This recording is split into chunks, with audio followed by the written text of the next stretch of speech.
Ate Pakels lang to ha, pero kung gusto mong umiyak, sige, basta may tissue ako at may kape. Tara, drama tayo!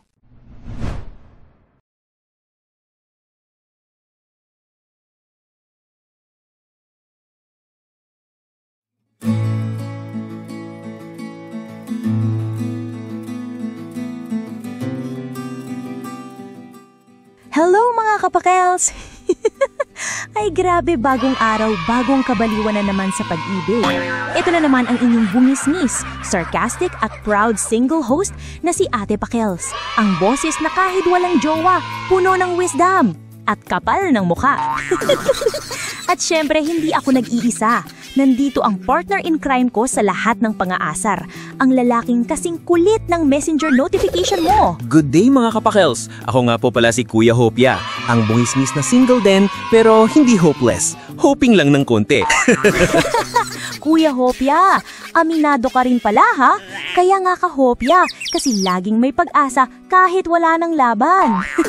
Di ba kuya? Mga kapakels, alam nyo na to.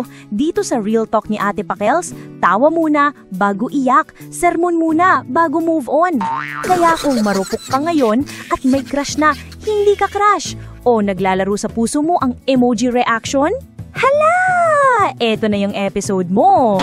Tama, kasi ang topic natin ngayon, isang napaka-makabagbag damdaming sakit ng modern era ng pag-ibig. Ang tinatawag na React-Induced Delusion.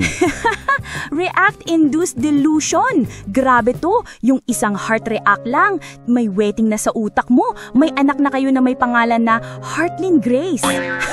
Ate, baka mas Heart Reactor Jr. ang name kong lalaki. Oo nga no? Kaya eto na, basahin na natin ang liham ng isa na namang kapakels na sumusuko sa dilulo.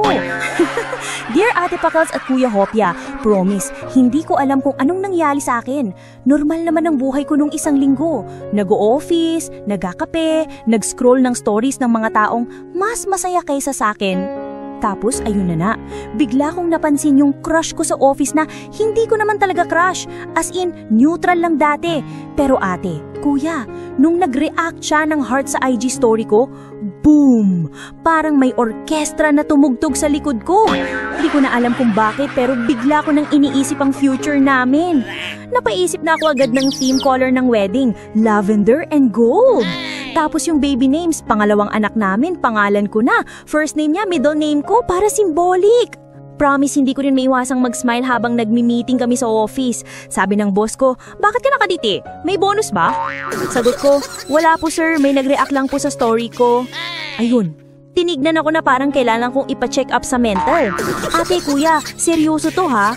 Bakit ganito? May gamot ba sa React-Induced Delusion? Kasi kung meron, baka kailangan ko na ng reseta bago ako magpabook ng church venue. Tapos may signature na cute emoji sa dulo ng email from Kadelulu Queen na may wedding sa utak.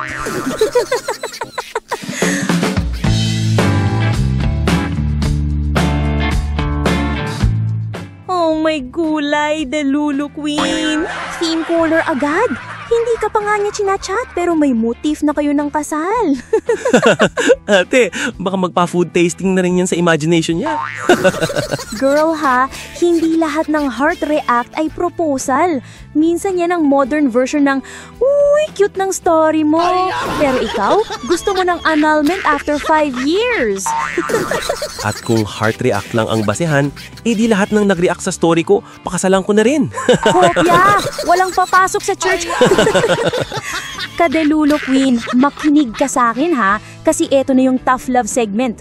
Una sa lahat, girl, wag kang ganyan. Hindi lahat ng pansin ay romantic interest. Minsan nasa mood lang siya o bored lang sa crush niya talaga. Ate, baka nag-react lang dahil may music sa story, hindi dahil sa mukha ni Kadeluluin. Exactly. At ikaw naman, nagpatayo ng mansyon sa puso mo gamit ang isang emoji. Hindi pa nga niya alam ang middle name mo. Ina-address mo na ang future mother-in-law. Ate, classic yan ng marupok na in denial. Hindi ko naman crush pero bakit ako kinikilig? Ayun, Delulu syndrome na. Tama, Kadelulu Queen, ito ang gusto kong sabihin. Hindi lahat ng emoji may emosyon sa likod niya. Ang pagmamahal, hindi emoji ang unit of measurement. At kung umaasa ka lang dahil sa isang heart, Girl, mag-update ka ng software mo. Baka bagyan ng puso mo. Kadilulu Queen, totoo naman. Lahat tayo napadaan sa ganyan stage. Yung isang pansin lang, parang sinilaban ka ng pag-asa. Kasi lahat tayo gusto ng konting validation. Pero ito ang real talk. Hindi mo pwedeng ipilit ang fairy tale sa isang emoji. Hindi mo pwedeng magsimula ng story sa utak mo na walang chapter 1 sa totoong buhay. At higit sa lahat, huwag kang maglagay ng forever sa gesture na temporary lang. Boom! Mic drop. Ate, ganda nun. So, ibig sabihin, pag nag-react siya ulit, anong gagawin ni Kadilulu Queen? Simple lang! Mag-react ka rin ng tapos ilock mo yung phone mo, tapusin mo yung fantasy at bumalik ka sa realidad. Kung totoong may gusto siya, gagawa ng paraan. Kung hindi, edi-scroll mo na lang pababa. Huwag mong hayaan na isang emoji ang mag-define ng self-worth mo. Tama. Kasi kung mahal ka niya, hindi lang react ang gagawin niya. Magre-reach out siya. Yes, kasi ang totoong love may action at intention. Hindi lang heart, may effort din. Kaya kung wala na nun, edi next. Marami pa dyan sa social media na hindi mo kailangan i-fantasize. Yung iba nga may Gcash pa pag nagustuhan ka. Kaya mga kapakels, lesson for today, hindi lahat ng nag-react ay love story in the making. Minsan, reaction lang talaga siya, hindi revelation. Huwag mong hayaan na ang sarili mong imagination ang sumira sa katinuan mo. Ang kilig ay maganda, pero mas maganda kung totoo. Tama. At kung kayo man ay nakakaranas ng matinding react delusion, uminom kayo ng 1 tablet of reality with a glass of self-respect. Ang ganda nun! Kaya mga kapakels, mag-ingat sa marupok virus ngayong digital age. Love smart, laugh louder, and never let a react define your worth. Ako po si Ate Pakels. At ako si Kuya Hopya. Nagsasabing, pag may heart, huwag agad magpa-giyahenhing.